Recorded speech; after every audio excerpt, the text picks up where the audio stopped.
Ginalantaw nga posible matud pa nga iduso sa Administrasyong Marcos ang charter change. Busa sumala ni Vice President Sara Duterte, nagpasidaan si kaning Pangulong Rodrigo Duterte sa mga Pilipino nga magbantay sanglit dili na matud pa mokanaog sa pwesto si Pangulong Bongbong Marcos. Human matud pa nga pagdala kang kanhi Pangulong Rodrigo Duterte sa dahig ug karong dunay planong isunod si Senador Ronald Bato de la Rosa o kung si kinsa pa man ang gilambigis sa gingong complaint, sumala sa bise, charter change na ang sunod nga lakang sa administrasyon.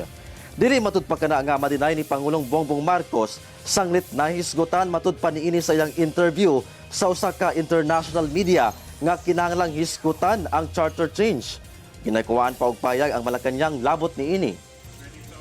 Pag pinag-usapan natin ang charter change, ibig sabihin yan, hindi na yan bababa sa pwesto sa BBM. At yan din ang sinabi ni President Duterte kanina. Sabi niya, Pilipinas, mag-ingat kayo kasi hindi na yan aalis sa pwesto niya.